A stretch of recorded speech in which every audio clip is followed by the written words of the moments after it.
construction there, Katie. Oh, yeah, that's right. It's always worth it. Thanks, Katie. I will now call the hearing to order. I would like to begin by acknowledging that we are in Treaty 1 territory and the traditional homeland of the Métis Nation. This evening, our panel members will be Ms. Tracy Anderson on my far left. I'll be chairing the hearing, Robert Hutchings, and we'll be joined shortly by Mr. Richard Whitbread. Representing the Assessment and Taxation Department, City of Winnipeg, is Marina Tanawara. And our executive assistant today is Ms. Sutherland.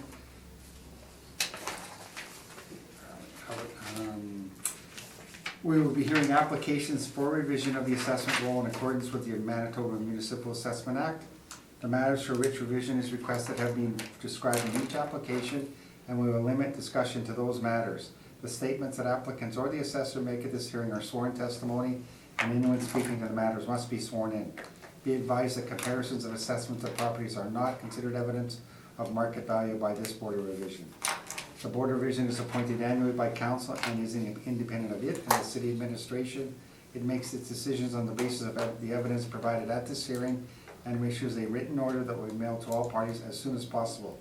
Please note that the Board's decisions with respect to an application may be appealed to the Manitoba Municipal Board if the matter pertains to assessed value or classification, or the Court of the Queen's Bench if the matter pertains to the application of exemptions from taxation. Should you wish to appeal, information on how to do so will be included with this Board's order. With respect to the hearing process, I will confirm the matters to be addressed with each applicant following their swearing in. We will then have the assessor's testimony, followed by cross-examination by the appellant first, and then the panel members, and then the appellant's testimony, followed by cross-examination by the assessor first, and then the panel members again. Each side will have an opportunity to summarize if they wish. Once all the evidence about an application has been brought forward, the applicant may leave. The process will repeat for each item on the docket today. The session will close after all the applications have been heard, and the Board will deliberate in private and make its decisions based on evidence presented here today. You will receive the order by registered mail as soon as possible. As information, all public hearings are live stream recorded and will be part of the public record. And can everybody make sure, please, that their cell phones are on silent. Mr. Reimer, if you'd like to come forward, please. Thank you. Thank you. Katie, if you could swear everybody in, thank you. Please state your name. Marina Tanawara. Do you affirm that the evidence you represent is the truth, the whole truth, and nothing but the truth? I do, thank you. And please state your name. Do you affirm that the evidence you represent is the truth, the whole truth, and nothing but the truth? I do. Thank you very much. Thanks, Katie. Okay, so we're gonna go right to item number 6 on the docket, 14 Britannica Road. And we are dealing with, let me find it. Let's see. Okay.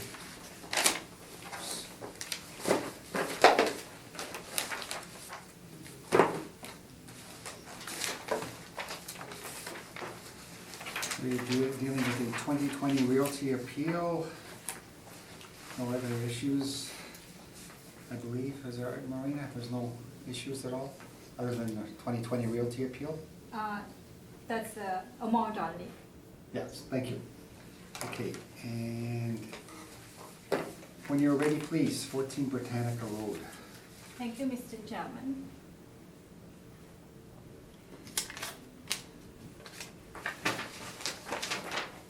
Roll number 080059133500. Property address 14 Britannica Road. Property owner Britannica Square 2015 Limited. Property originally valued for $2,443,000. This property classified as a 60T property, and this is a strip mall built in age of 1985 to 1988 period. I'm moving to page number 2.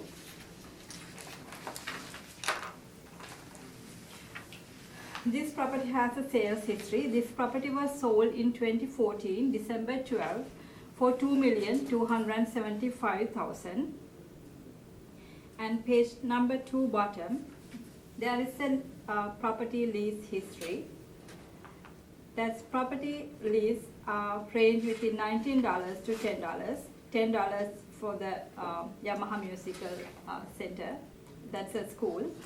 The rest of the range is mostly 18, 16. Those are the range. And my page number 3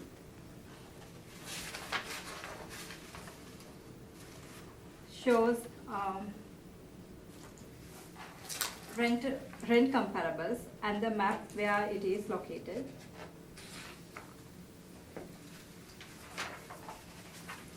And page number 4 also the location. Page number 5 is the income summary. We value this property as strip mall. Our model driven rent is $15.96 per square feet. That rent includes the signage rent. This property has a signage rent revenue which is $4,752. Then within our rental rent, we include that $4,752, which is 44 cents per square feet. They are collecting signage revenue per rent. As they reported, actual rent is $16.09 per square feet, but we are using $15.96 per square feet as the model-driven rent.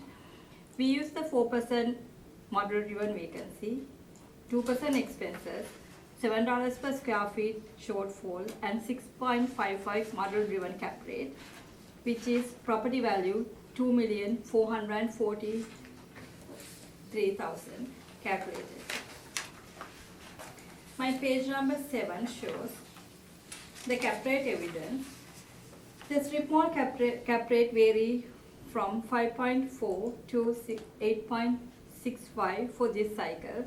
This property within the range of that, within that range, and 6.54 is the model-driven cap rate. If I move to renter roll information, I'm kindly asking to rent roll page number 1. I don't have page number in for the rent roll. Rent roll page number 1 is bottom here, page 1, number 1. The owner reported they are collecting $167,033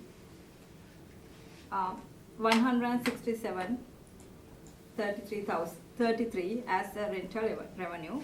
And also I checked this rent roll.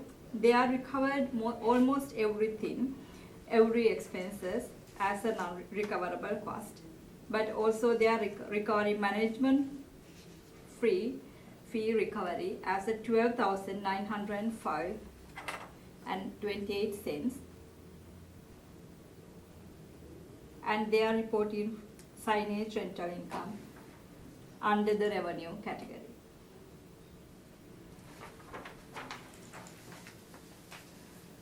And now I am moving to next page. It shows the non-recoverable cost. Owner reported total non-recoverable cost as a $15,214.83, and that include management fee non-recoverable of $9,288. I'm kind of confused with the way they reported the management expenses. If I add both numbers, 12,905 plus 9,288, their management expenses are 22,193,000 for this property. That is extreme management cost for this property. It is from 15% from EGI reported as the management, but I can make a comment about this information might be oversighted when they reported to us, but I only use the management fee to calculate non-recoverable cost for the vacant unit management fees. They are reported management fee as a vacant unit, management fees only. That is, I totally agree with that should be included in their total non-recoverable cost for the vacancy. And with this information, I'm confirming 2% we are given as expenses is fair for this property, calculating the reported income and expenses as my conclusion. And also our rent we are using lower than what they reported rents, including signage rent. So I'm kindly asking confirm the value for this property. Okay. Thank you, Mr. Chairman. Thank you, Marina. Mr. Reimer, any questions of the assessor's evidence? Thank you, Mr. Chairman. Ms. Tinwara, then on page 5, Okay. initially,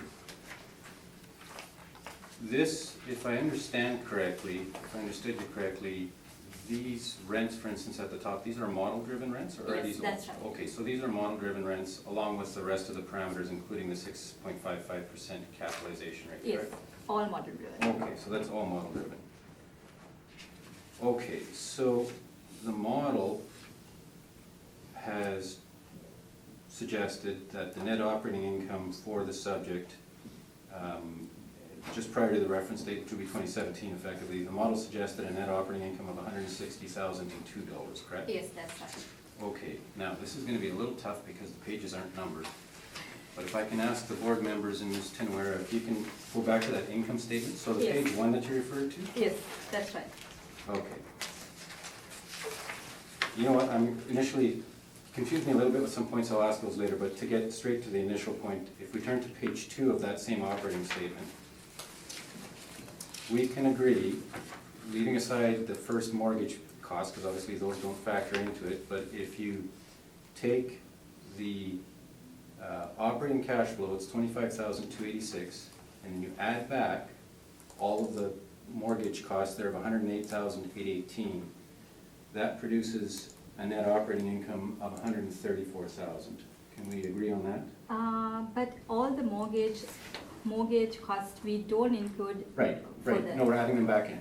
So if you Yeah. see on page 2, at the very bottom, second row from the bottom, the operating cash flow, it's Yes. $25,286. Yes, And then if we add the $108,818 or $108,819, that's all the mortgage costs. If we add those two numbers together, that would indicate a net operating income, including the sign revenue and everything else, the net operating income would be $134,105.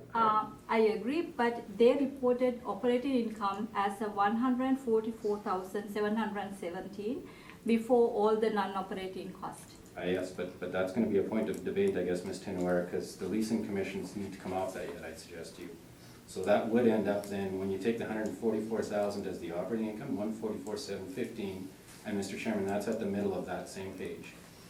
144,715, and then you deduct the leasing commissions of 10,611, that then would come back to the 134,000 roughly that I'm suggesting. We can agree, mathematically, we can agree on that at least, correct? Yeah, mathematically, yes. And if you exclude leasing commissions, you're still left with a net operating income of 144,715 at most, correct? Yes, but Including the signage revenue and everything else. there is a problem with the management fee. No, I'm gonna suggest there isn't. Or at least not, I think, Ms. Tinwara, you might have misinterpreted what's being presented on the income statement. So if we turn to the page prior. Okay. So now I'm agreeing with you, Ms. Tinwara, that the management fees are recovered. That's as a starting point, I agree with that. But I believe the situation may be this. We can agree that the management fee recovery, which is just above the account number 3805, that recovery is shown as $12,905, right? That's right. So that's the amount of money, estimated management fees that the owners collected from the tenants on account of management fees, right? That's what it looks like? I'm gonna suggest to you it is. That's the recovery amount shown as income. Yeah, they budgeted lower than the recovery, actually. Right, but I'm talking about the actuals. The actuals are 12,905. Okay, And then, and this is where I think part of the problem came in. The vacancy, and I'm gonna suggest, Ms. Tinawara, that the correct interpretation would be the 12,905 was what was gonna be recovered, but then there was vacancy in the space, and so the negative number just below it, the 1323, would need to be deducted from 12,905 to get your net, what was actually net recovery from the tenants. So that would be 12,905 minus 1323. Now, was that, was that the method you used? Because I didn't understand you if you were doing that. But is that the methodology you used to calculate the net recovery of management fees? no, honestly, because I only use 1,322 as the non-recoverable management fee. So I think, I'm gonna suggest, Ms. Tinware, that's not quite right.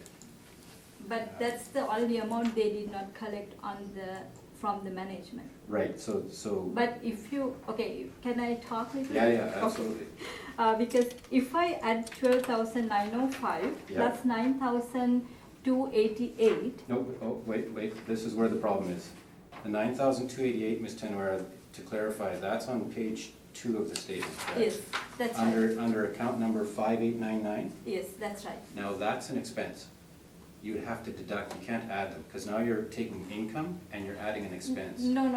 That's not what I'm trying to tell you. Okay. Because this property management cost, we consider 5% as a management cost, right? Yes, Then yes. 12,905 Yes.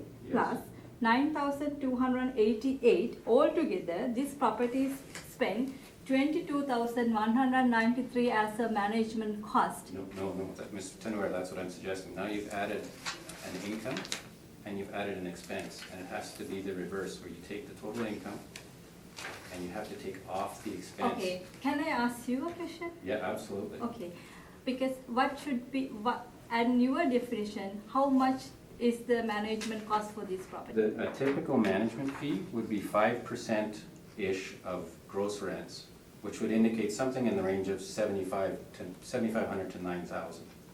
But so the management fee recovery of 12,905, I'm agreeing with you, seems high, but it's inaccurate and it's a mistake to add 12,905, which is the recovery revenue, Okay, to the expense of 9,268. That's just mathematically and from an accounting perspective, that's just, Ms. Tinware, that's wrong. yeah, but I'm not using these two together, I'm only telling, because as for this property, as per the owner's calculation, they spend 22, as my definition, they spend 22,000 and they recovered 12,000, but they have a 9,000 to recover, that's why they submit as the non-recoverable management fee as the 9,000. Oh, I don't believe, I believe That's Ms. how I understood, but Yeah. it should be different interpretation. Yeah. But my interpretation, owners spent 22,193, they recovered 12,000, but they have to be recovered, or their own pocket, they spent 9,000. That's why I'm telling you, this property has extreme management cost. I think I understand what you've done. I'm going to suggest, Ms. Tinware, your methodology is incorrect, but that's fine. I'll go through that in my presentation. Okay. From an accounting perspective, but I have concerns with the math, Ms. Tinware, so that's where Okay. I'm suggesting on that.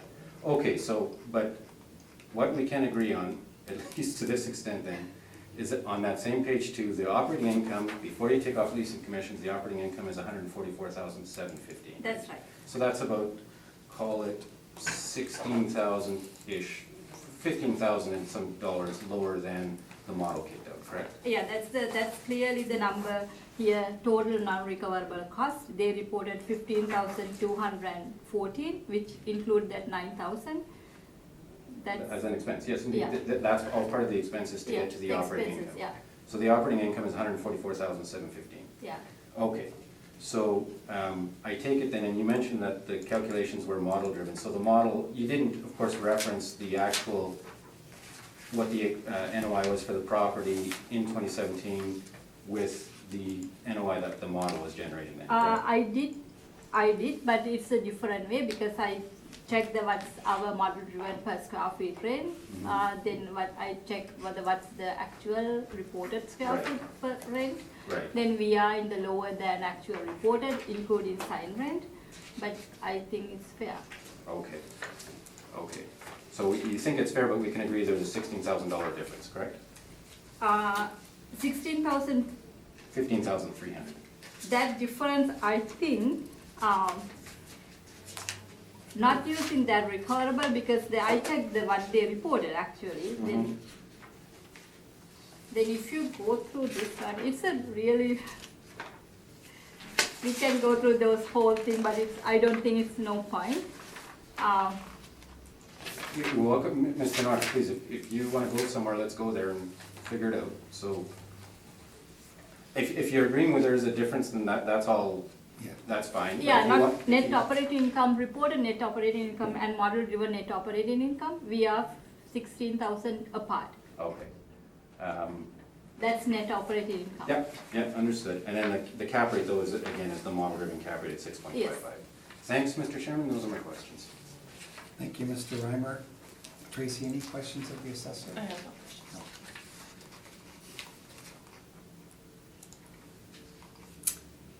Okay, so Marina, you made a statement, the actual income they're making is $16.09 a square foot, and that's Yes. from those statements, is it?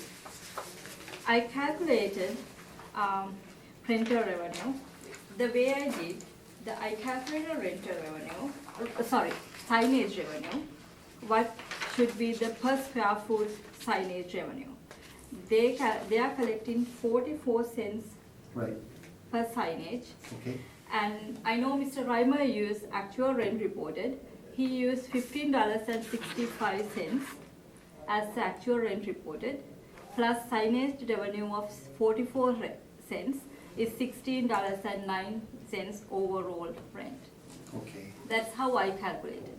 I believe Mr. Reimer used actual rents, Yeah. which is $15.65 Yeah, per square. well, he'll explain his Yeah, methodology there, or his information. So you're using on page one yes. of you're using 237,155 divided by the square footage of 10,860? No. No? No. Okay. I did not do that because it has the recoveries and everything. Yeah. Okay, so I'll just take your word for it that it's around $16. Okay, that's my only question. The cap rate is from your demonstrated that you explained that. Okay, that's everything. Mr. Reimer, when you are ready, please. So on that point, Mr. Chairman, the Okay. point you just made about the Yes. 237, so if I could ask Ms. Tenuera and board members to go to that first page, I just want to explain that right away, because Ms. Tenuera's comments was exactly right. The 237,155, that would represent the gross rent, including all recoveries. Right. So, of course, in our valuations, we're using the net rent, net of the recoveries, so, but by way of explanation, that figure is obviously very, very inflated based on all the recoveries all in, and it's not the figure that is used in these valuations. Okay. If I could ask, we're gonna do this side by side, so if I could ask Ms. Tenuera and the board members to have Ms. Tenuera's brief open at page 5, and then just open, I'm gonna cut to the hard bit. Okay. Open our brief on page 9. Thank you. Okay. So if you look at the two valuations side by side, what you'll see is that there isn't a whole lot to choose from when you look at our potential rents. Ms. Tenuera's, the model-driven rent is $173,302. My net rents, and I am in fact using the rents that were in place on the various units. It comes out to $169,974, so exceptionally close. We're within, Yeah. 3,000, call it $3,700. Okay. Now, Ms. Tenuera is exactly right that I haven't included signage revenue, but I'm gonna have a couple of comments to say on that, but I'll work through the valuation. So there's a little bit difference in the potential net market rent. Vacancy is exactly the same. Mhm. Now, the next big difference is the quote-unquote management or non-recoverable fee. That's the 5%, of course, with Right. $8,159.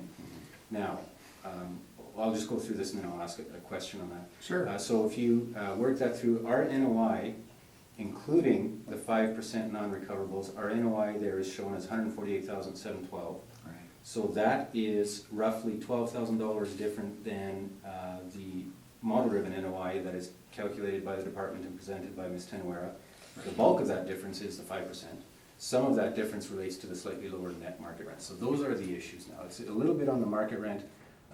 Certainly the 5% is significant, and then the even more, or just as significant component is I'm suggesting a cap rate of 6.75%.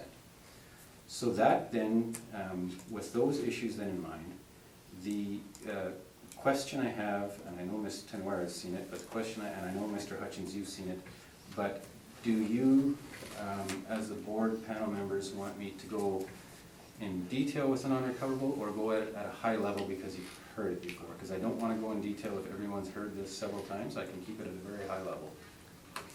I vote for high level. I do too. Okay, because I know, you've heard, Fair. I know Mr. Hutchins has. You've Yes, heard- I okay, have as okay. well, yeah. So, in a nutshell, and it, I'm gonna, the 30,000 foot and then how it applies here, 30,000 feet.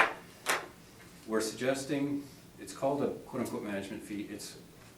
We're suggesting in our submission, it is always intended to be an expense allowance for non-recoverable operating expenses that come up with every single investment property out there. The non-investment, or sorry, the non-recoverable categories typically relate to three significant items. The most significant is leasing commissions. The second most significant is professional fees. The third one typically is advertising, marketing, that kind of thing. Those expenses arise not every year, but they arise regularly, and they're foreseen by investors as part of the cost of doing business in these investments. And they will provide for their respectful submission an allowance to cover that. That 5%, notwithstanding the department's position now for the first time that was to relate to management fees which are recovered. We don't debate the fact that management fees are recovered. We are debating the fact that this allowance was never meant to be categorized that way. But the department's taken the stance that the 5% should be taken out. We're certainly of the view that the 5% should remain in and is a proper part of the valuation of the properties for assessment purposes. Where this directly correlates to this property, there's a couple of different levels here, so this is going to be a little off the beaten path, I think. This property happens to be one of the properties in our cap rate study. The cap rate study, and in our submission, and I'm going to direct you to that in a few minutes, but in our cap rate study and in all our valuations, we're continuing to use the 5% as an allowance. If the board is inclined to leave the 5% out, you must, by definition, I submit, adjust the cap rate, because now you've adjusted. I'm going to show exactly mathematically how this works. When you take the 5% out of if you make the assumption the 5% wasn't included in the investor's valuations, which is what the department's suggesting, our cap rate for this property goes from 6.44% to 6.8%. And actually now I'll provide the piece of paper that shows exactly that. So if you, this is, okay, and I'll put this side by side just so you can see that it's not a difficult concept, but just to see exactly how the math works.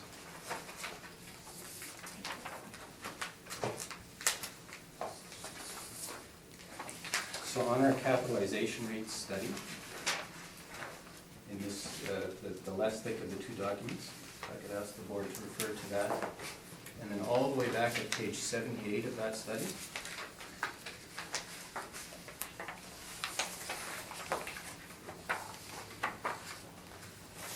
Third or fourth last page, I think.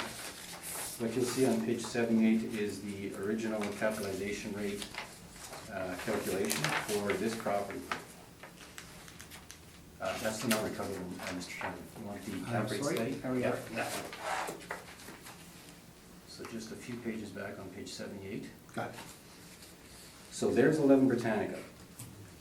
You'll see there, if you go down, as you go down, the management fee of 5% is included, and then you work it your way through with the sale price, and it's a 6.44%. This handout I've just given you is precisely the same calculation, except we've taken the 5% out, which is what the assessor is suggesting we're doing, and now you'll see in the capitalization rate it becomes 6.8%. So my suggestion would be, now I've suggested a capitalization rate in my evaluation of 6.75%. If you're inclined to take the 5% out entirely, then I would suggest the 6.8% based on the calculation, being consistent in the calculations. My evaluation is based on the inclusion of the 5% and a 6.75% cap. Quite frankly, on review of this, and when I worked this through, if the board was going to use the 5% and then use a 5% non-recoverable and keep it in, I would be entirely content with a 6.5% cap rate, which is consistent with our original calculation there. So, the next corollary, I said there was a couple of corollaries, that's one of them. So I'm asking this panel to bear in mind, either include the 5% and perhaps use a cap rate of 6.5, or if you take out the 5%, I'm suggesting 6.8% consistent with this revised cap rate calculation as it applies to this subject property. The other correlation, and I was kind of alluding to this, I'm going to go to my brief now because I appreciate Ms. Teneraris put it in, but I got my page numbers on it. So if you go to my page 20 on my evidence in chief now, page 20 is the operating statement for the subject. And if you recall, I suggested in response in connection with the non-recoverable submission that we are not at all disputing that management fees are charged by landlords and they're recovered from tenants. That's not a point of contention. We fully agree with that. But recall what I said was this: the most significant component of the non-recoverable expense that we're suggesting is a stabilized ongoing expense that investors will account for, relates to leasing commissions. So if you now turn on that income statement to the second page, which is on page 21, and if you go to the middle of page 21 at line 7,500, there's the leasing commissions for the 1 year of $10,611. So these commissions will fluctuate from year to year, and quite honestly, some years they're going to be zero, but other years they're going to be very significant. And this, for the size of this property, this was a fairly significant expense, $10,611. My 5%, my suggestion with the 5% non-recovered allowance being included amounts to a stabilized expense of $8,159. So it's a little less than this year, but in some, as I say, in some years the leasing commissions will be zero, other years they'll be higher, but it all, that's the thrust of our gist of our submission, is that they certainly will stabilize somewhere at or very close to that 5%.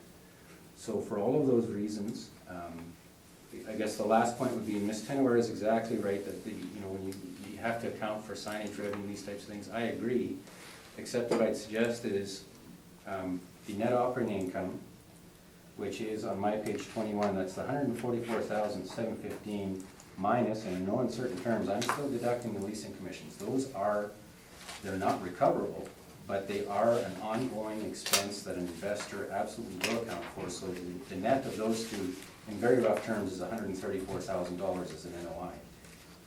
Both the assessor's calculation and my calculation of an NOI are substantially higher. The model-driven NOI is $160,000. My NOI, as you see on my page 9, is $148,000. So I'm still $14,000 higher than the actual. So I'd suggest that any revenue that might be associated with the signage, which is appropriate, you still then have to account for all of these other costs, including the 5% stabilized non-recoverable.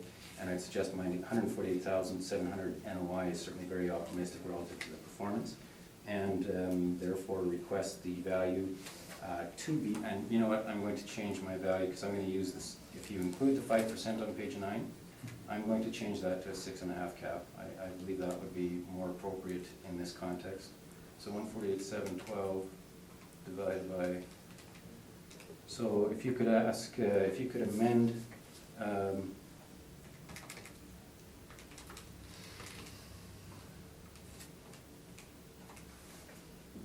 my value to $2,288,000.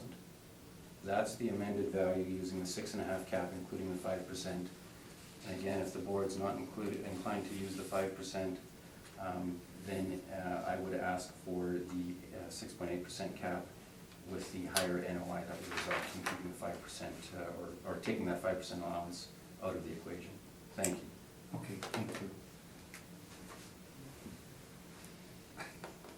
Not sure where we are. Okay. Did you ask Marina questions? Oh, yes, I'm done, yeah. Okay. No, it's good. Yeah, Got all the absolutely. information here. You bet. Yeah. Tracy, did you? I believe it's Marina's turn to ask questions, is it? Yeah, that's my turn to ask questions. You know what, could I ask you some questions Yeah, first? sure. Sorry, I've been writing in. Yeah, okay, so Marina, the signage thing, are you adding it in the square footage, or are you adding I don't see added in your costing? No, we already added into the per square foot rate. 1596? Yeah. And 44 cents is relevant to that, Yeah, okay? that's how we see Okay, my 173,302, it includes the signage revenue. okay, If I use the Mr. Reimer's number, 169,974 plus signage amount, 174,726, we are very, very close. yeah, It's the same, almost the same. right. I think in here, when Mr. Reimer accepted 6.5 cap rate, we have a 6.55, that's, it matched to. Then it's bottom line to the management fee, 5 should be But to- appropriate or not appropriate. Yeah, To be clear, Because- Ms. Tenowara, I wasn't agreeing to 6.5 with the management fee taken out. I was not agreeing to that, so just to be clear on that. Oh yeah, I know, no, I mean that your calculation, She's because saying of the it's the other, difference. Mhm. Yeah. other things, the signage revenue and leasing commission, you consider everything to adjust that 6.55. No, I understand. I'm not kind of, Okay. now our total argument, Now you can bottom ask line to questions. there. Yeah, then my honest question right now, do you still think this property has a extreme management fee for this property? No, Ms. Tenowara, I'm suggesting you've misinterpreted the income statement. The management fees that were charged to the property. Mr. Chairman, if you go on to. Carrie, I think we've been through this and, Yeah. I mean, but she's asked the question, so. yeah, but I think she, Okay, So sure, take- no, I'm totally okay, I can take my I'll step. give a short answer. Okay, sure. The management fees charged on my page 21, if you go to my page 21, Ms. Tenowara, Okay, the management fees charged, and this, forget about what was collected, they appear to have over-collected, and I'm expecting they'll have to reconcile to the tenants the following year, which is what they do. But the management fees charged are at line 5899 at 9,288. That's the expense. That is a little higher, but it's not 22,000. That's where I'm suggesting you misinterpreted the income statements. What was actually charged as a management fee expense to the property was 9,288. but my question is, what they recovered, they recovered 12,905. They over-recovered. That's what I'm saying. But they That's didn't your recover. interpretation, They okay, didn't- that's no, fine. No, that's, this comes down to an income statement, how to read an income statement, Ms. Tenowara. Management fee recovery on the previous page, that's income. And so that is, what the income statement has to reflect is what money did you collect from the tenants, but then in the way they format it is, they say what's all of the money we should have collected if we'd been 100% occupied, and then on the next line down, okay, we didn't collect this amount because of the vacancy. Why I'm saying they over-recovered still, if you take 12,905, which is all the money theoretically that they could have recovered if they'd been 100% occupied, you take the $1,323 off that, now the net recoveries they actually collected from tenants is about 11,600. That's $2,400, $2,300 higher than what they actually charged. They're going to have to reconcile to their tenants that difference. But that's why I'm saying that the actual, when you're talking about the management fees charged, Ms. Tenowara, that's actually what's shown on line 5899. I'm telling you that without any doubt. And that is slightly higher, but it's not 22,000. It's just that's, I believe you're reading the income statement incorrectly. But that conclude they all recovered? I'm sorry, the They 9288 certainly would be recovered and plus that additional $2,300 that they're gonna have to ultimately reconcile. Because of course the recoveries are based initially on estimates throughout the year and then they reconcile at the end of the year. So all of that 9288 is absolutely recovered. No debate about that whatsoever. It is. From this statement you can see that it is. Okay. okay? And the one last question, that's a very brief question. You aware this property, after they purchased the property, they spend money to, they took the permit and they did the full renovation on this property? They did the exterior. I live in this area, so I'm very familiar. Yeah, they did the exterior. Now, they did it, I'm suggesting, to maintain the income stream and to, the Max convenience store, of course, had gone vacant and they were trying to draw a tenant. That's the end cap space and they were trying to draw a tenant to it. They made it look better and now they do have that tenant. I'm agreeing they certainly gave it a facelift. It has not, in my opinion, had a material effect on the operating income. But yes, they did. Thank you, Mr. Chairman. That's Thank all you. my questions. Okay, Tracy?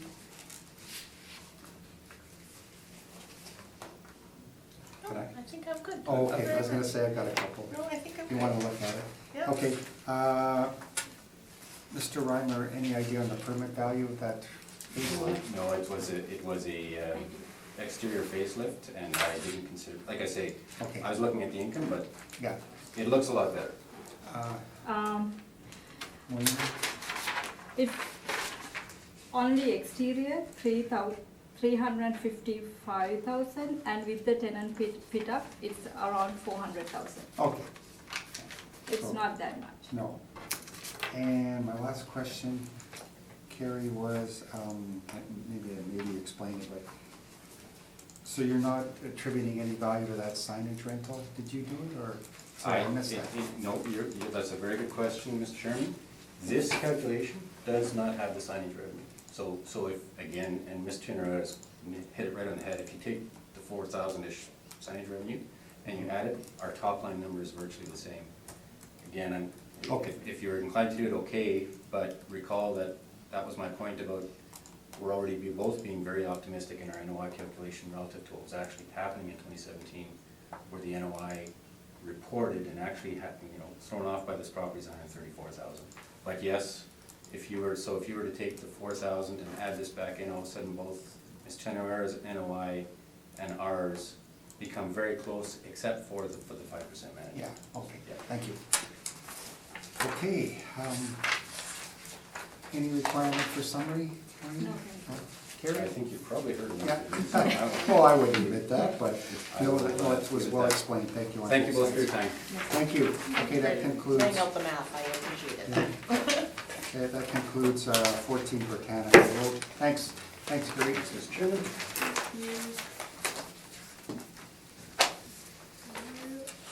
Okay. So, now let's call in Mr. Neufeld, I guess. Oh, okay. Well, I don't know if you're ready to. Yeah, do you want to take a short break? Okay, sure, yeah. Pardon me? Do you want to take a short break and then we can get the Okay, rent sure. in? Sure, okay, we'll take a quick recess, yes. Thanks, Kate.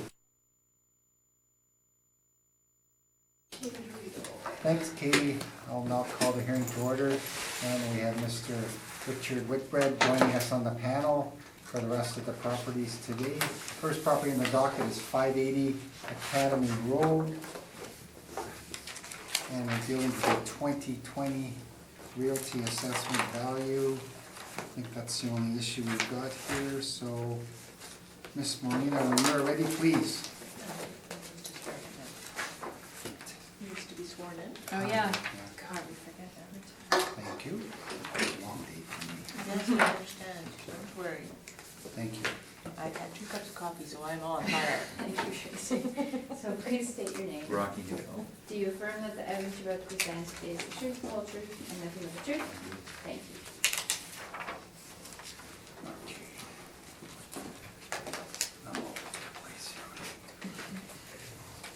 Marina, when you're ready, please, 580 Academy.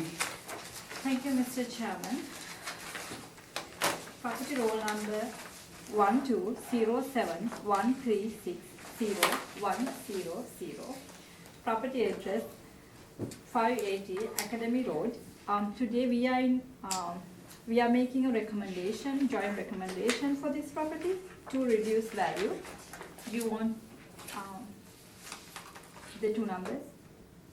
Yes, please, from and to, yeah, and the Okay. reason why. Okay.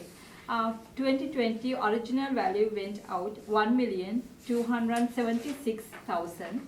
Today I'm making recommendation to adjust the value to 1,153,000. Thank you, Mr. Chairman. I'm sorry, would you repeat that too? 1,153,000. Okay.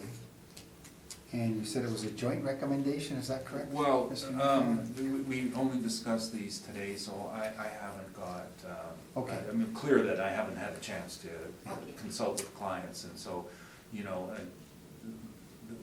I can agree to it today, just as long as they know that I'm still subject to a review. I think we can live with this one, Okay. but did you have any workup to present with that? No. So this, okay. No, Okay. I adjusted net operating income. Oh, okay, that's what it was, so sorry, say that number again? 1,153,000. And that's adjust NOI. Yeah, Was that on the basis of your rent? thank you, yeah. Rent? Yeah. Okay, okay. So noted from your comment there, Mr. Newfeld. Okay. Any questions from the panel at all? Not for me. Richard, you already asked, okay? Okay. And I'm good too, so that concludes 580 Academy Road.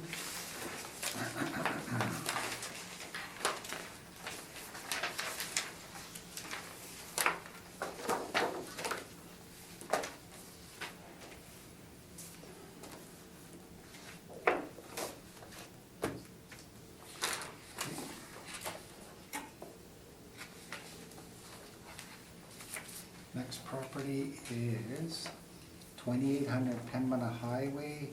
Thank you, Mr. Chairman. Property address, property roll number 0304272150. Property address 2800 Pembina Highway. Property owner Crosstown Civic Credit Union Limited. This property originally valued as 3,453,000. This property has a rental rate range of $19 to $16.50. Today I'm making a recommendation to reduce value to $3,074,000. Thank you, Mr. Chairman. Based on the rental rate adjustment. Okay.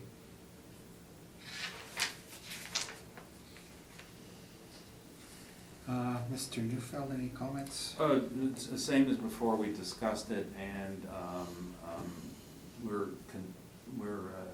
think it's a reasonable offer, and I just have to get approval. Okay. So you wish not to present that? Take your time. Yeah.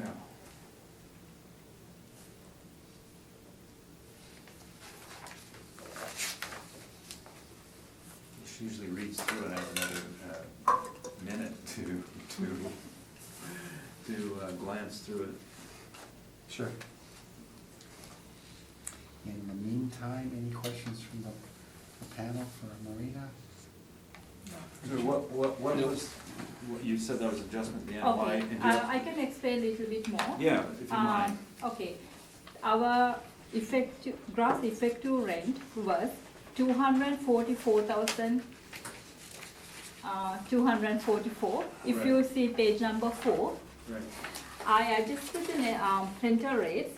Today my net gross potential rent 217,858. That's the change I made for my recommendation. Okay, so I only want to calculate something here.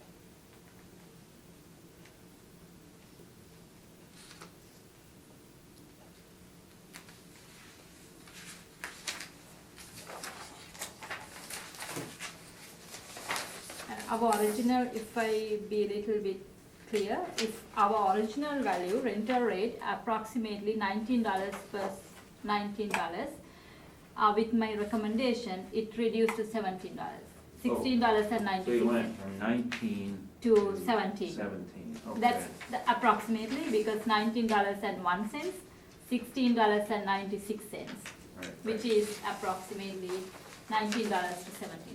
Right. That's the change I mean. What's your new NOI? That number is not, in this paper is incorrect. I need to recalculate it to find it. Don't worry about it, we know Yeah, what you've done. okay, sure, And you're keeping 6.55. yeah. All the model driven parameters stay the same.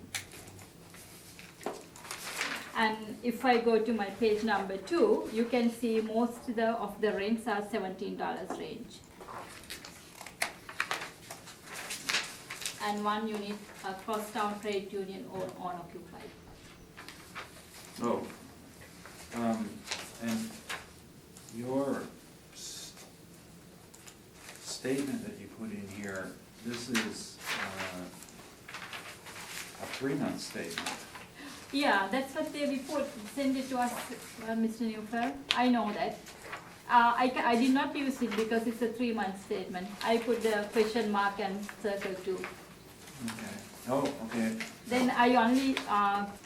make a focus on the Right. master rent roll because that's this 3-month statement.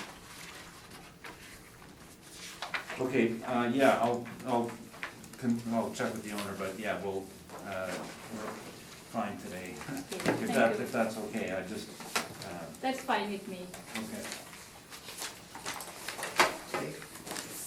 So the final value is $3,074,000. Thank you. Okay, that concludes 2800 Pembina Highway. Next property on the docket is 912 Portage Avenue. Okay, Marina, when we're ready. thank you, Mr. We're dealing Chair. with the 2020 realty assessment only. Okay. Yes, Thank you. When you're ready. and this one I have workup sheets.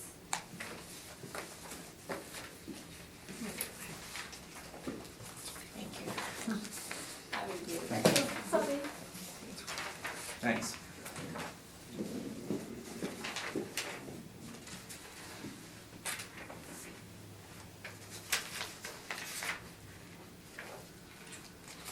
Okay, Marina, could you read in the roll and explain what you've done here, please?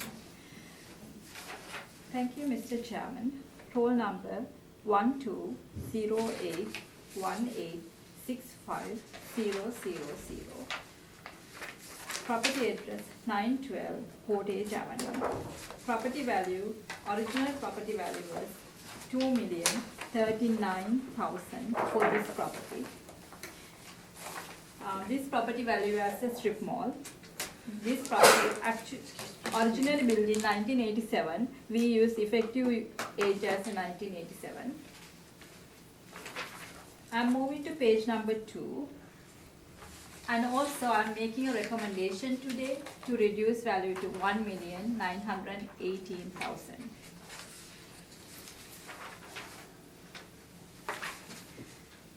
My page number 2, bottom part showing subject property leases. Subject property leases vary from $15.25 to $17.44. The second lease information $24.44, which is incorrectly entered. Actual net lease for second $15.55. $24.45 is incorrect number. It's somehow it's a data entry. Correct number is $15.55. Thank you. That's the hair salon. And I did calculate these ones, and I found out they are collecting reported net rent as the $14.46 overall for these units.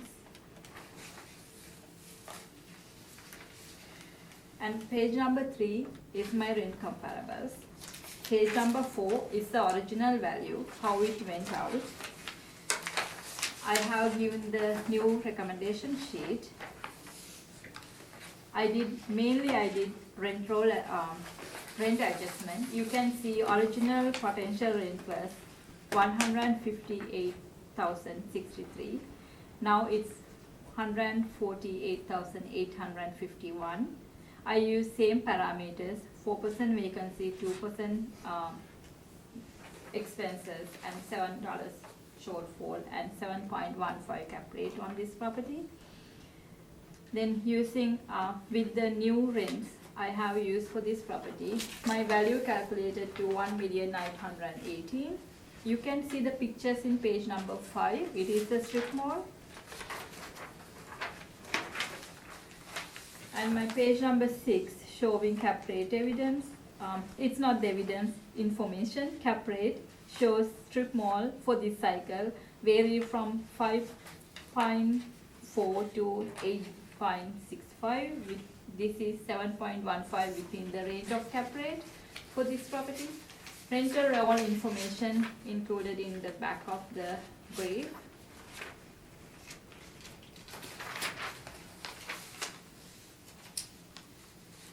And also I have included the addend items, and our non-recoverable expenses showing is the 1.06 as a total median. It is fair to use the 2% as the expenses. So today I'm kindly asking reduce the value now 1,918,000 for this property. Thank you, Okay. Mr. Chairman. Mr. Newfeld, have you had time to review it? Yeah, we're gonna go ahead on this one. Okay. The changes that you handed out, sorry, Any questions on the assessor at all, or? that's right, we're asking the assessor. Okay, thanks. Sorry, the first value on page 4, this was the model, Yes, it is a model. and the changes to this were to the income, correct? Am I that's about it? Rent, you mean the The rental rate? rent, yes. Yes, Yeah, okay, so it went from 158 to 148, yes. and you reduced unit rates in... Yeah, some unit rates. Okay.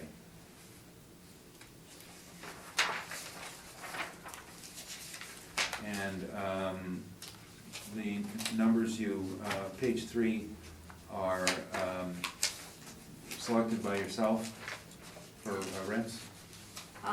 Rent comparables? Yeah. Okay. Yes, I did. And It is the rent. this, page 2, the calculation of net rent, did you do that? No, it is the generated by the computer. Then, but when I go through the rent roll, I found that $24.45 data entry error. That's why I corrected to $15.55. But those are net rents as they reported. Okay. Have you ever inspected this site? Sake of inspection, no, but I went there and passed by this property many times. Okay, so right, so that's, I was just asking about looking at it. So hair extra, oh no, sorry, that wasn't what I was looking at. Yeah, hair extra, you have listed at 2445. Which is incorrect. Okay, that's the right. Yeah, it's a gross, it is with some expenses. Actual net rent is $15.55. And that, so that was one. I consider that rent as the correct one. Right, and that was one of the changes reflected in some of your changes. Now, Mhm.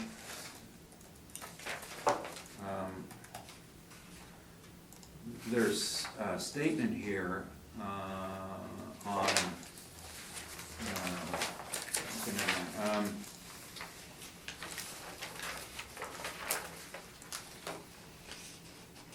sorry, I was just looking for one particular item here.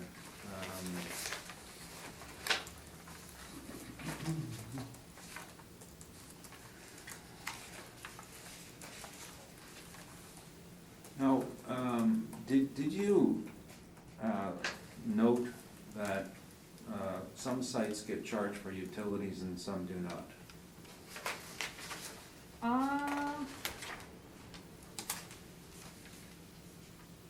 think you might be right, but Well, I'm not you- going to, I didn't go through all of those utility charges. The first two units, as a matter of fact, one has a negative charge and one has a positive charge.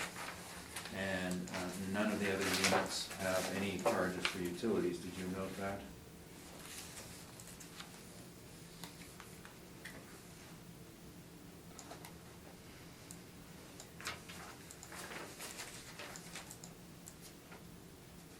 I see that negative charge. So the total recoveries on utilities are actually zero though, correct? Which one you are talking about? Is it Well, financial? there are two charges for utilities. One is a negative 264 and the other is a positive 264. And so there are no other charges for utilities in the rent roll, so the entire recoveries for utilities is zero, or do you see that?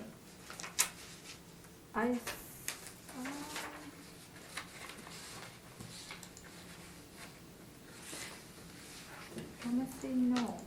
I'm not 100% sure which page, Mr. Newfield, I'm- you going? Okay. Sorry, I'm- can you Right, please tell okay, me? sorry.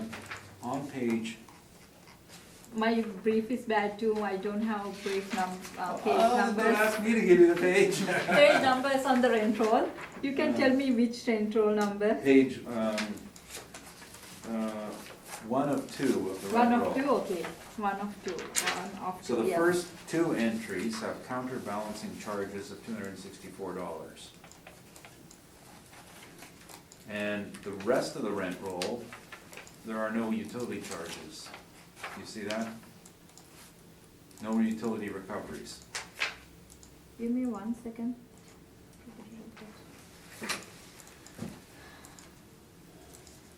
I see they recovered operating costs. Well, let's just, okay, tell you what, look at page Signage. 2 of 2 in the summary.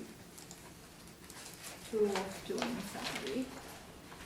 Under utility, summary by charge code is 0, correct?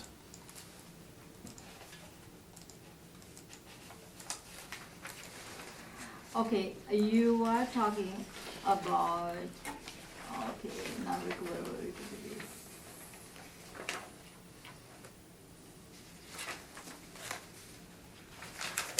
You are simply telling me these those are not net rents?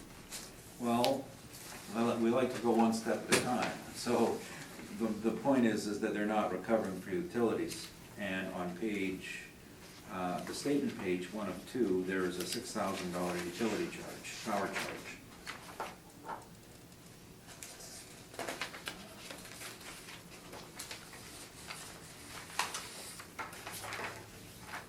So you see that there are some non-recoverables.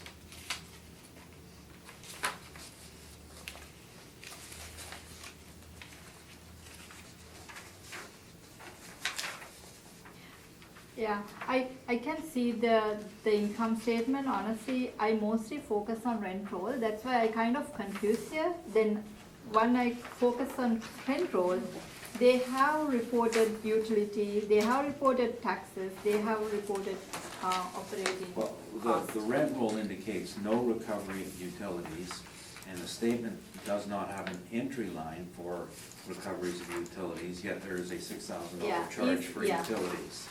For easy financial, I can see utility charges minus.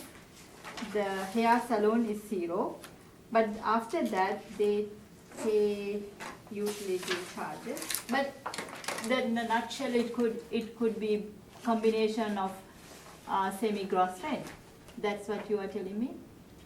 Well, certainly that's, right, I mean, whether that's the ultimate decision or not, but, or the characterization of this, but the point is that not all costs are being recovered.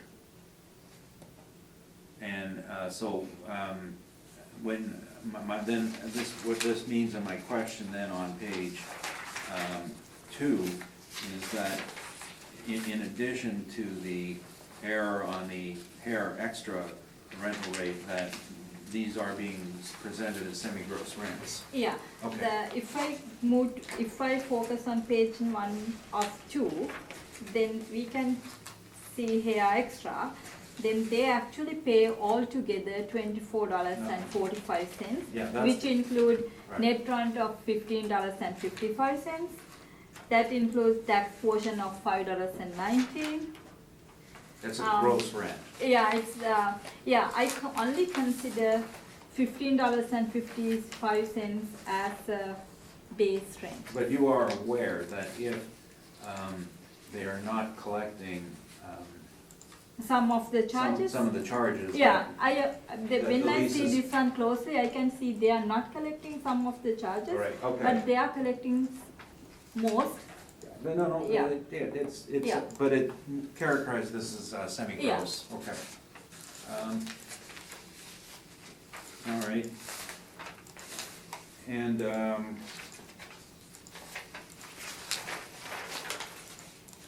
the,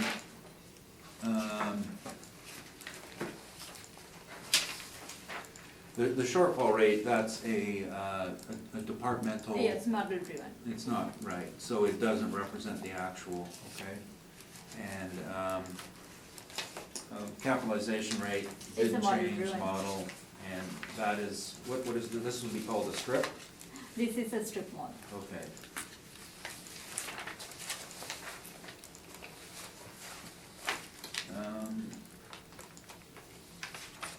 And the vacancy is, model driven and, There is a current vacancy, but that unit became vacant 2019 November somewhere. It's the only 1 month vacant right now. Then we are not giving any extra vacancy because it became vacant very recently. One unit is vacant right now. right, in terms of what they've claimed, okay, that's fine.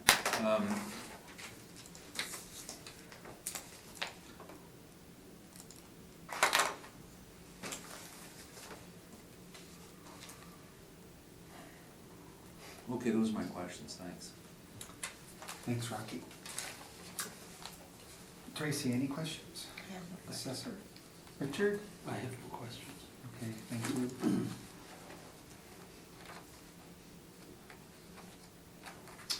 And I have no questions either.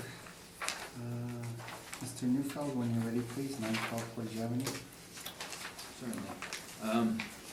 There's a couple of interesting issues about this property.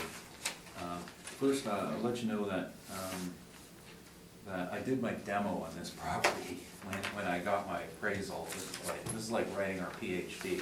So I got to know every single little thing about this property. So if I don't know something about it, then I fail my demo. The issue I was bringing up about the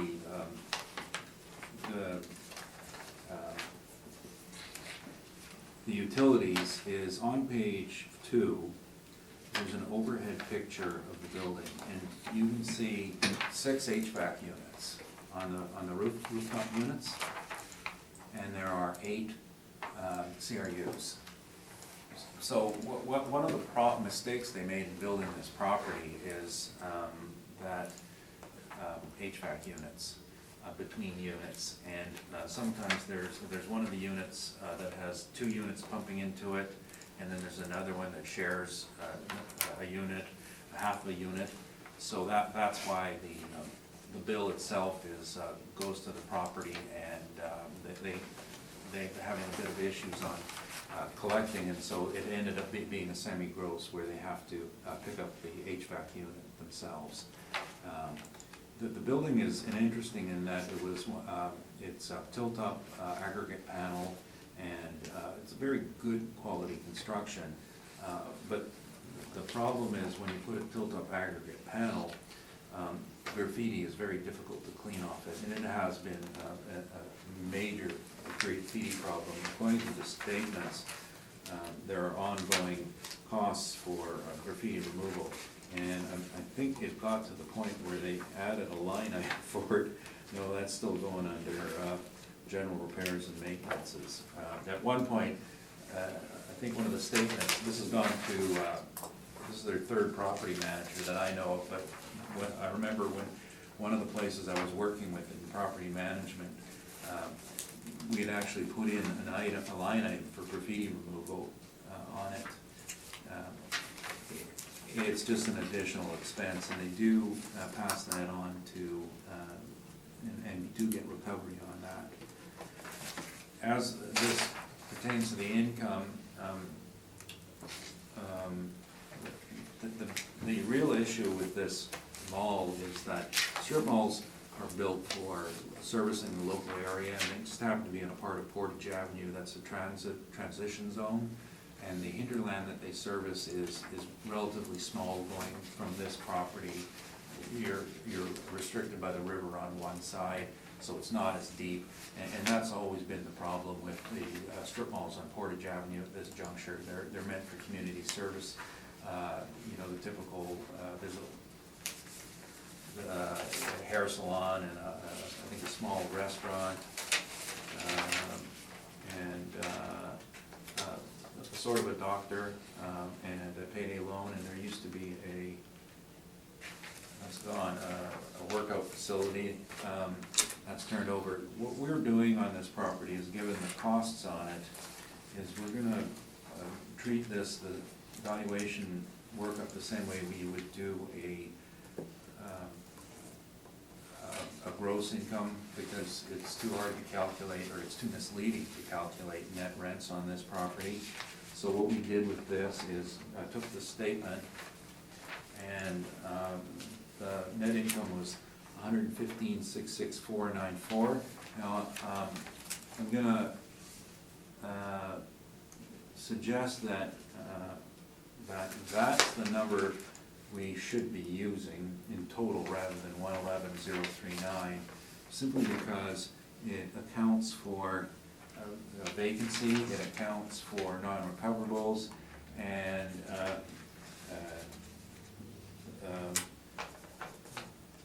the only thing it doesn't is a structural reserve, but that's actually a minor issue. So I'm changing the NOI to 115,665. I think that's the way it should have been done. And it encompasses all the issues with the property. Now, speaking to the cap rate,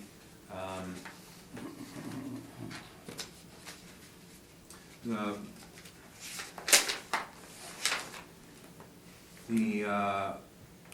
parking is a little tight, but it's actually not that bad, so I didn't do this. I wouldn't consider it's a big problem, and it's a good, well-built building.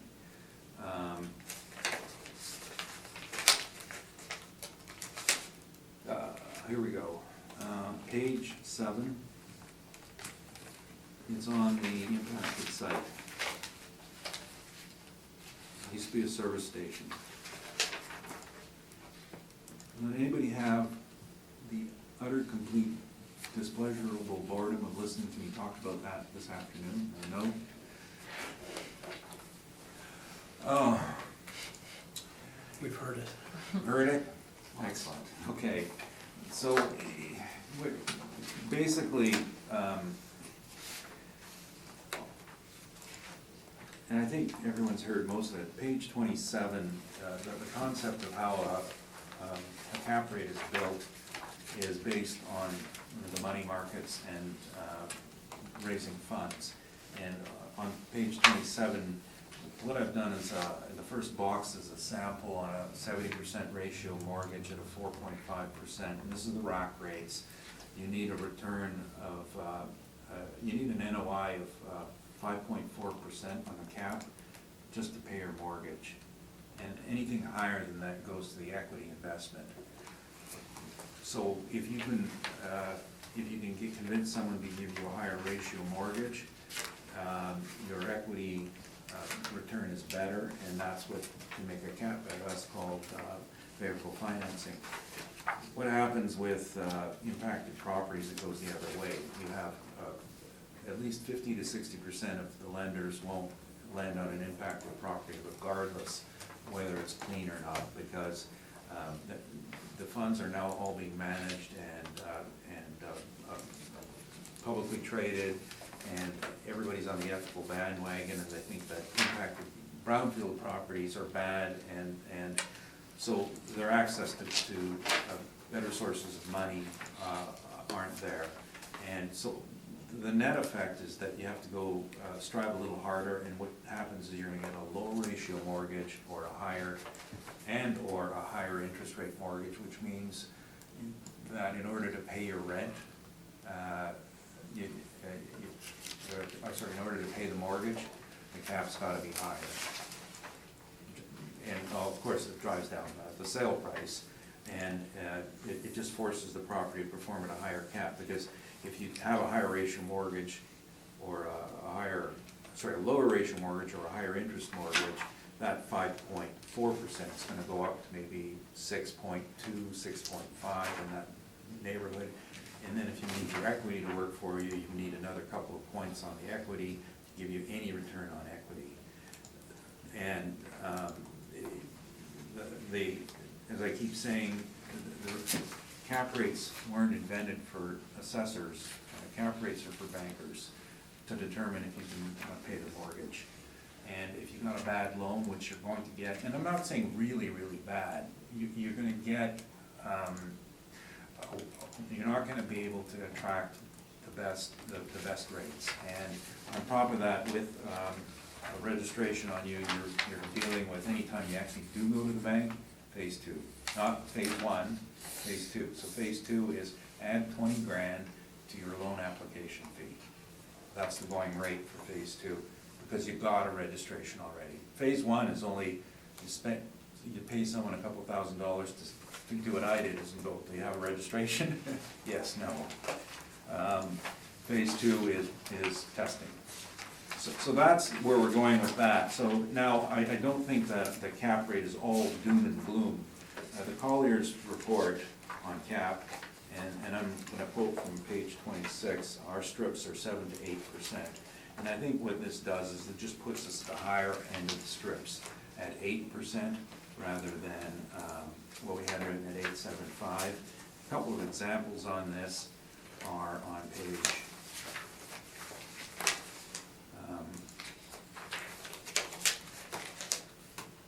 starting on page 36, 1799 Portage is capped at 7.96. No environmental issues here. It was just lack of any national covenants on there. And there's a bowling alley in the basement. I appraised this for this purpose, and we had a true at 7.96. I think it's fairly comparable in terms of investor interest. It's not reasonable to simply say that age is the factor. Age has very little to do with it. The remaining economic life is, legal rights do, the strength of the tenant covenant. In the case of taxation, it's the ability to attract a strong covenant. And where we're going with that is, if you go through the tenant roster, there's no national covenant strength here at all, because the place doesn't have the ability to attract the national covenant. It's not the place they're in. You're not going to get anyone who's got national branding who's viewed as a good covenant. And unless Happy Tiger got one. No, I'm sure they didn't. I'm just joking. These are all low range covenants.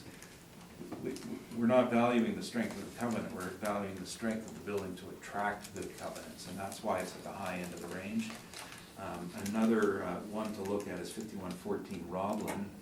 This capped at 7.81, and it's similar to the subject, except it had a Royal Bank in it, which caused that rate to be a bit lower.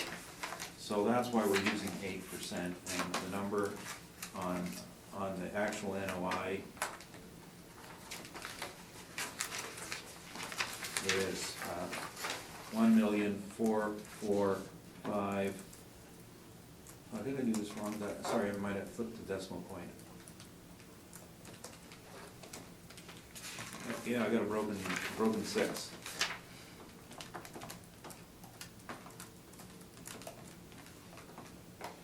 $1,445,813, rounded to 1446.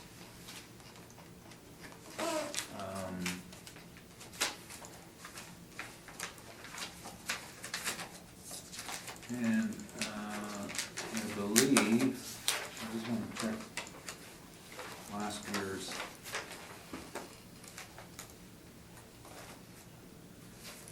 Based on the city's net operating income.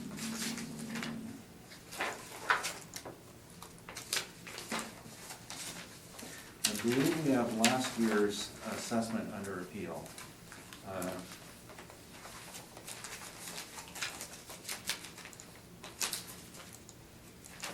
And I was just double checking my documentation here. Yes, I believe we do.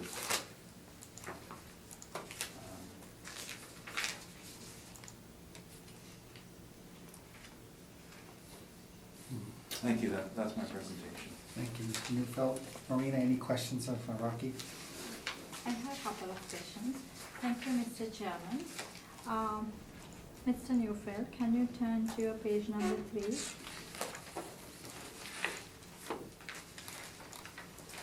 And it is the income statement. The rental revenue is the first line. They are collecting 145,192. No, As no, the you're rent. you're reading the budget line. I'm reading budget line. Okay, then they are collecting, yeah, actual 147,000. But that's not what they're collecting, that's the potential rent. That's So the potential Yeah, rent, gross what- potential rent. Right, what the statements do is they assume everything is full at the last rate. In the case of a vacant space, there'll be a rate assigned to it, and so that's the way the statement is written. And then from that, then they subtract the money they're not getting, which is 3,200, 49.32, and that then gets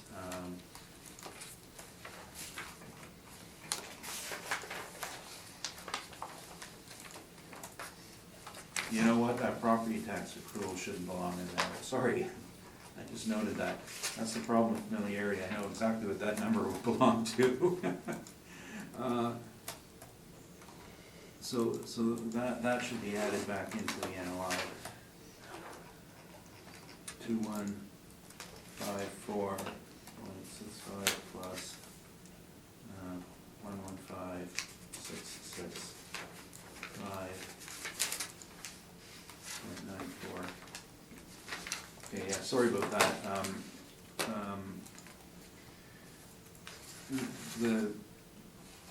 When we have pending appeals, what we tell the owners to do is set up an accrual so that they can at least do recoveries and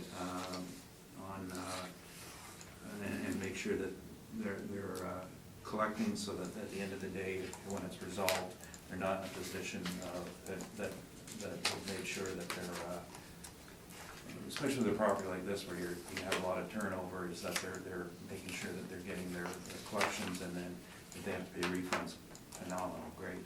So my actual NOI should be 117,821, sorry about that. So my value now is 1472763. 1472763 rounded to 1473.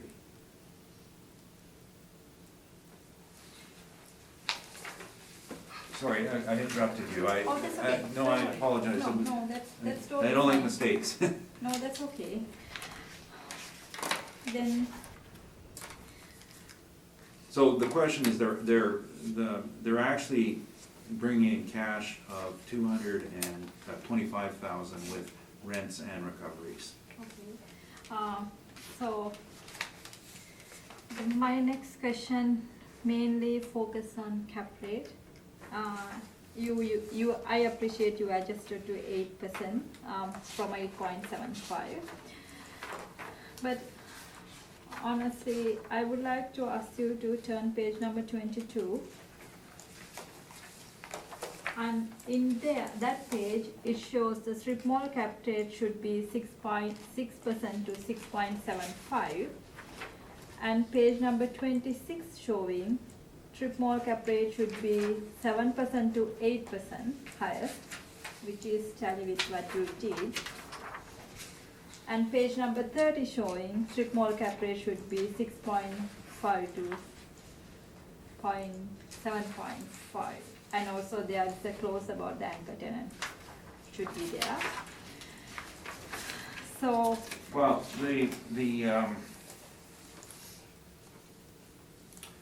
page 22 is marketing for the brokers, and they calculate their cap rates in a different way. This afternoon, I was told to try to explain that in 30 words or less. So try it again here. Make it 25. Did it work? Count, broker, not valid.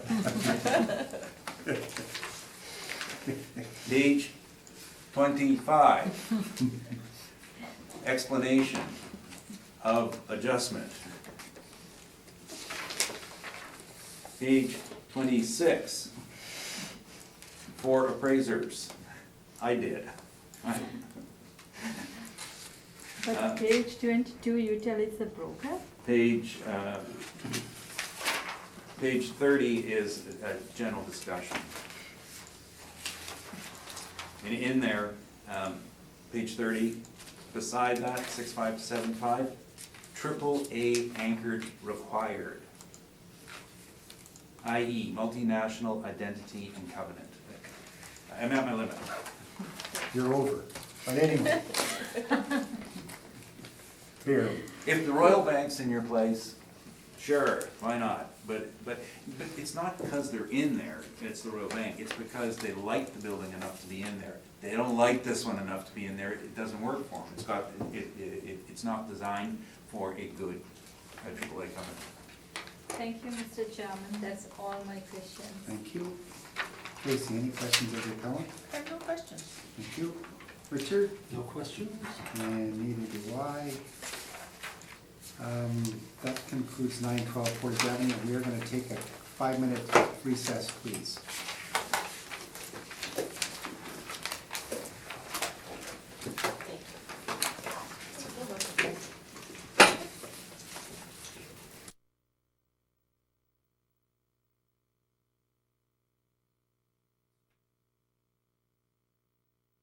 Seven 43 Corden Avenue, what are we dealing with here?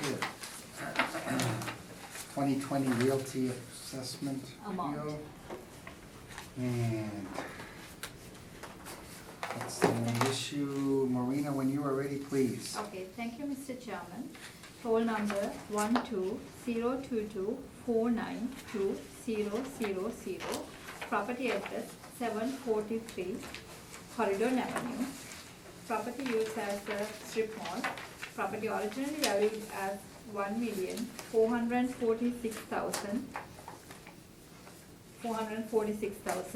Today I am making a recommendation to reduce the value to $1,306,000. 1,306,000. 306,000. Thank you, Mr. Chairman. I'm sorry, that was based on a change in the cap rate Yes, to 7.25. 7.25, okay. Based on the property size, because it's just below 5,000 square footage, and based on the per laundry mark. Okay, so 7.25, all right. Mr. Neufeld, any comment? Yes, a comment first. Remember what I said in the last property about AAA tenants?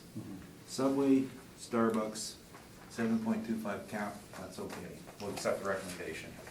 Okay, thank you. That's what I've been saying. Any questions from the panel at all? Nothing? We're good, okay.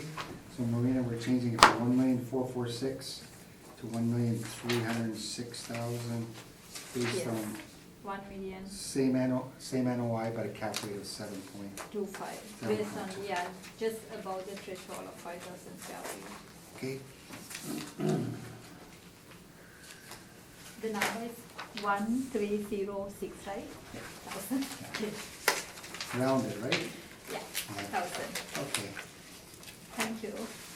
okay. So revised adjusted cap rate, okay. So that concludes 743 Corridor Avenue.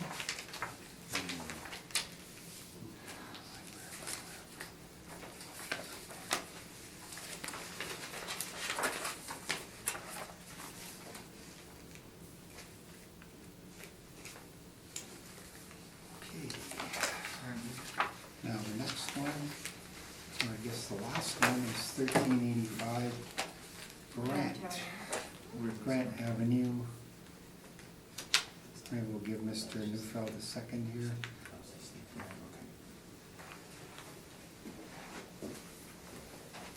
You okay, Rocky? Yes, Okay. Marina, dealing with 1385 Grant Avenue and Thank you, Mr. Chairman. dealing with the 2020 realty assessment Yes. appeal. Yes, okay. Thank you, Mr. Chairman. Poll number 120419181100. Property address 1385 Grant Avenue. Property used as the strip mall. Property originally built in 1958. Effective year used as 1985. My second page. We don't have lease information for this property, and we have a rental. We have rental information. Sorry. I have 10 comparables here, which is showing $17 to $29 range. It is the range of the rent. Page number 4 showing how we calculated the original value. This property has a basement and the main floor, and basement also they are using basement, and we have two permits. I put the basement in bracket to see which units are basement. We use the lower rent for the basement for $2.38 and $1. $2.21. Those are within the their net rents they paid. Also, I put the tenant names there because it's confusing little bit to connect the which unit to which unit. And the vacancy rate we are using 4%, which is model driven. Expenses 2%, which is model driven. Shortfall is 7%. $7 per square feet. Capitalization rate is 6.55, and our value is $1,469,000 for this property. Page number 5 showing picture of the property and the location. Page number 6 is the cap rate. It shows cap rate is 5.4 to 8.65 range for strip mall. And page number rent roll, it doesn't have a number. Rent roll showing they are paying gross rent. They are collecting gross rent of $144,429. We are using potential gross rent of $105,946. And where they reported, it's the owner is paying hydro and the other utilities. It's not very clear who are paying, but under the next page, it's showing they are paying recoveries on that unit, on some units. General admin recoveries, and first unit paying annual utility recoveries also. In conclusion, as they reported those rents, they reported gross, semi-gross rent or gross rent, but we are not relying on those rents 100% because we are using model rent.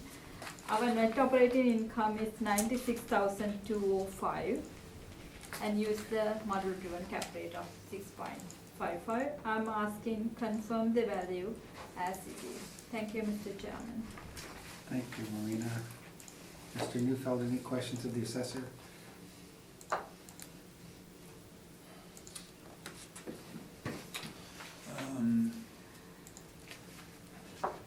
Yeah,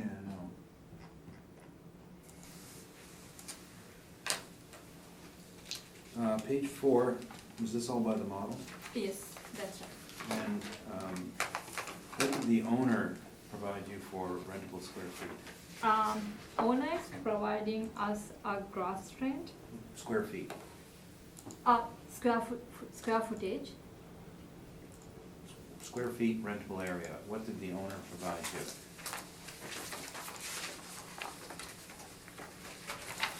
You mean the total leasable area? That's, sure, that's the same thing. Page, this page.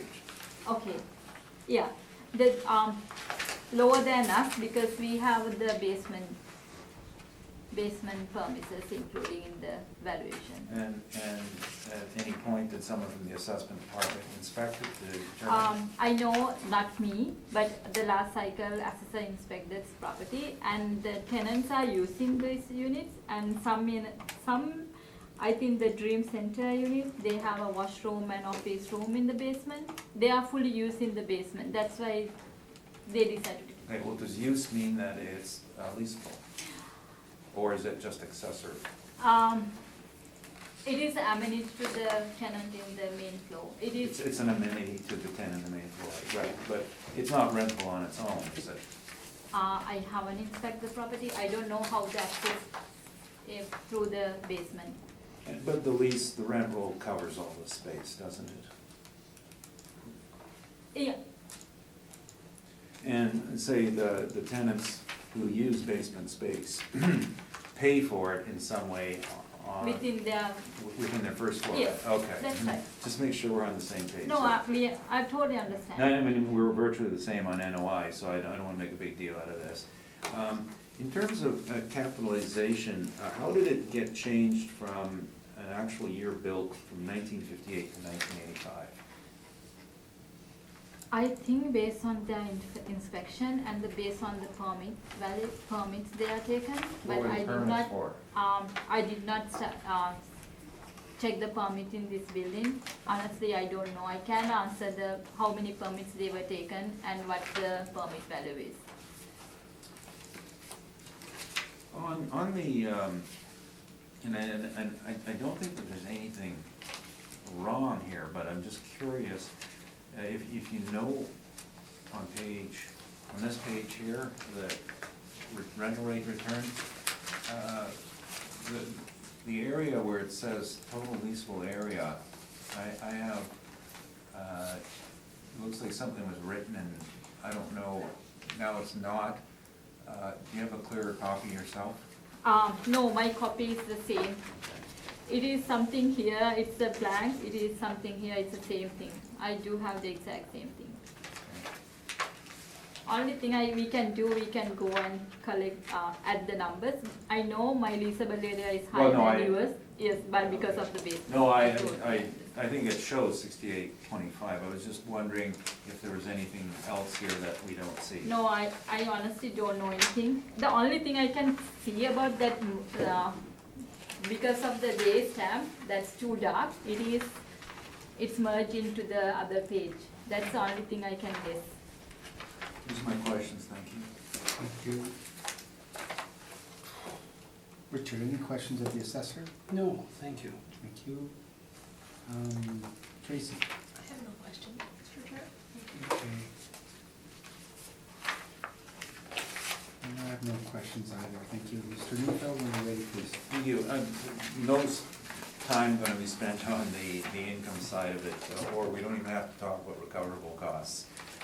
Except to say that when you have a gross lease situation and you look at the bottom line, all these costs get looked after. So we didn't put in non-recoverable simply because we're doing a gross lease calculation and it's already been considered.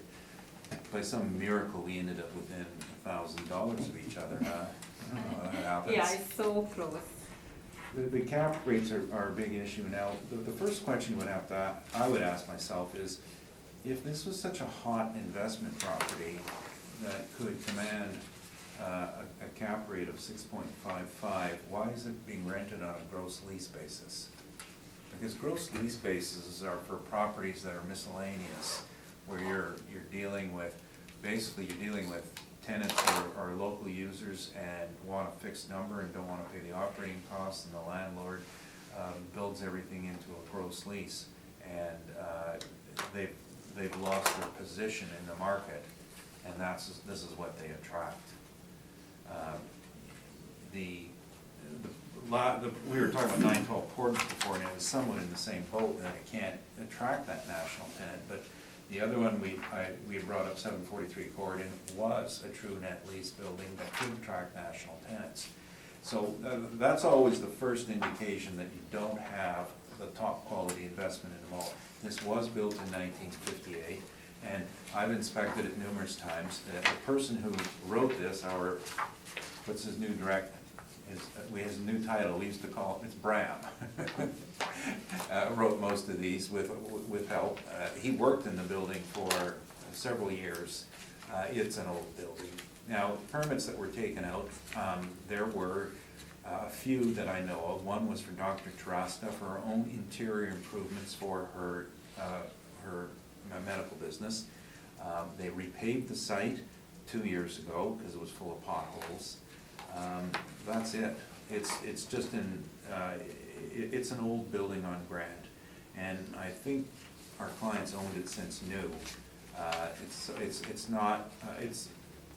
To be honest, on the market today, if it were offered, it would be going for land value, because the units aren't conducive to reconfiguration. One time there was there was a Bank of Montreal in there, and they departed about 10 years ago. It's obsolete for their usage. So that's why, now the basement, the Bank of Montreal had a small office area down there and file storage, and one of the other tenants has a bathroom down there, and but they're not leaseable, and they are included in their existing rents. Again, we agreed on the value. So now some of the changes that have happened over time is the neighbors in the area on Waverly, which is the street that's perpendicular to Grant at that point, have managed to get it to be a one-way street to avoid the traffic. And what's happened with that is that the site itself has lost part of its access and accessibility.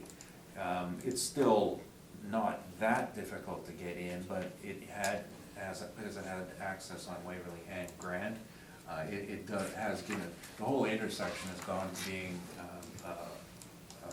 a feeder street to more of an artery, because that's where the new underpass comes through, and some of the users are finding it more difficult for their purposes. It's been a complaint in the site. But essentially, it's inability to attract a name brand AAA tenant, and incidentally, Little Caesars is not a AAA covenant; it's a franchise. It is for me. Well, Brown worked there, and the Jets all went there. Well, it's Evander Kane's favorite place. But it's unlike a major strip mall. Now, I think that the cap rate is somewhat on the high side, and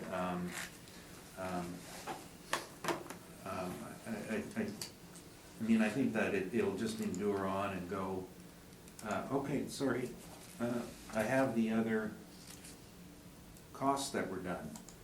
Roof leaking over BMO had to be replaced, $55,000. That was another permit that was taken out.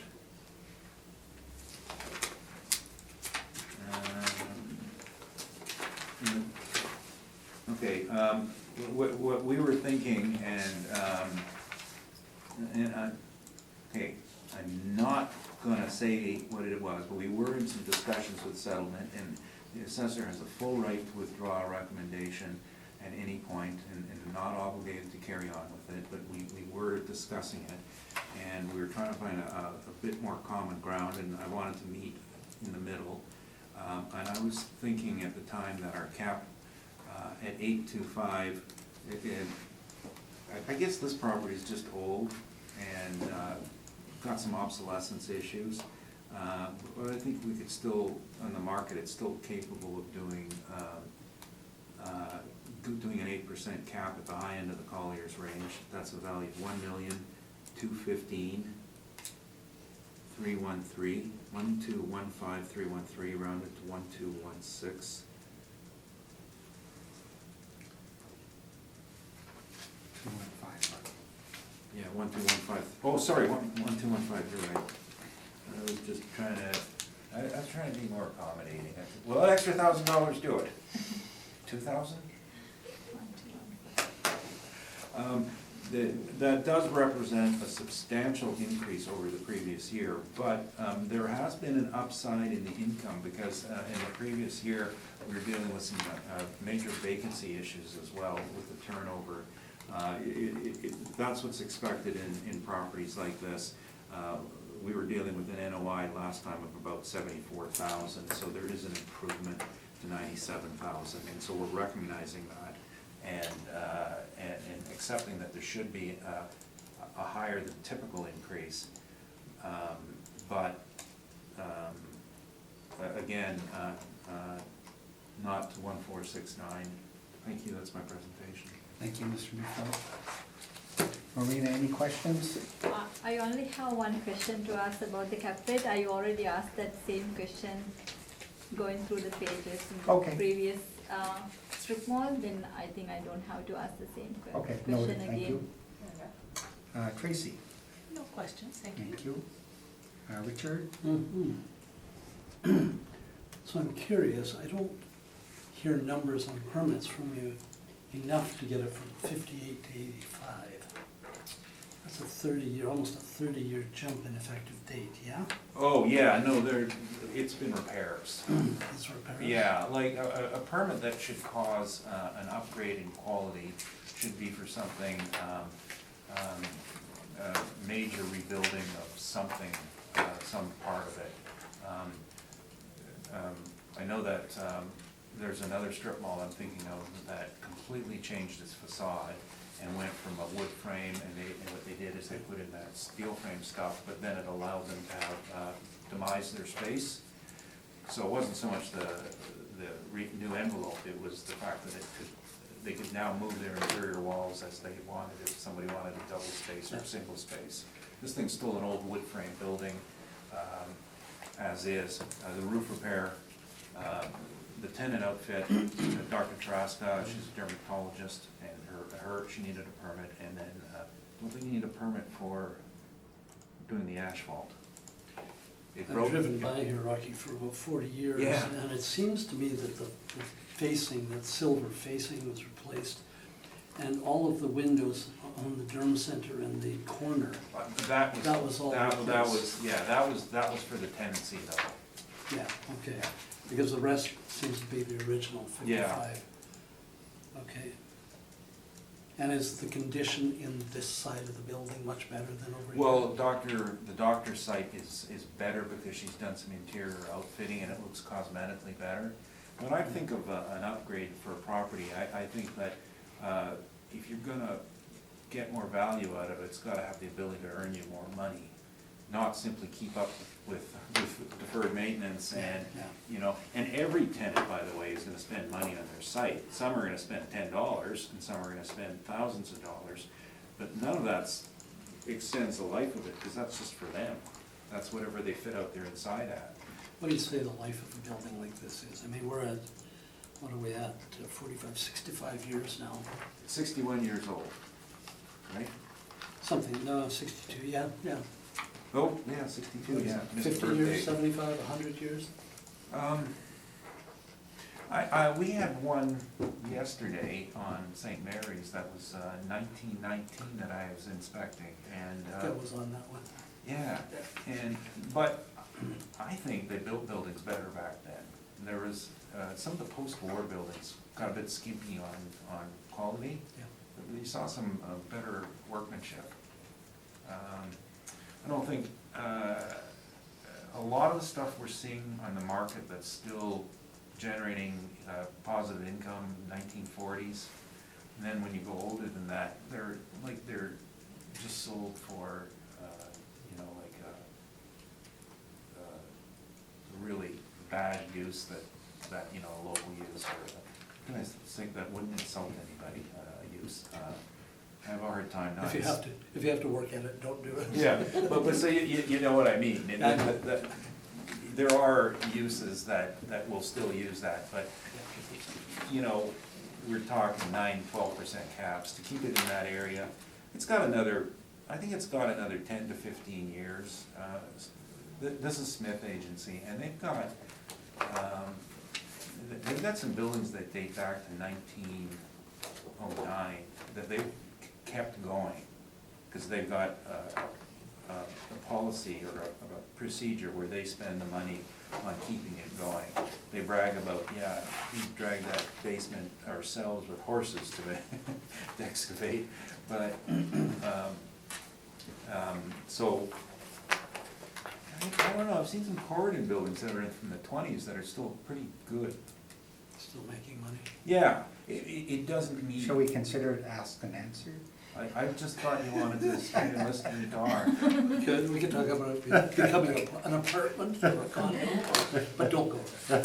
No, bottom line, someone's gonna buy it, they're gonna bulldoze and build something on it, like next door, right, when, what was that next door where the bank went up? Michelle's.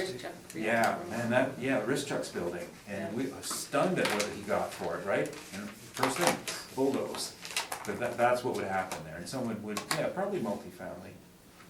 Okay, I'm done. Thank you. Rocky? Thanks, Rocky, okay. $40 a foot. 1385 Grant. That concludes our hearing for tonight. Thank you both for appearing. We are done.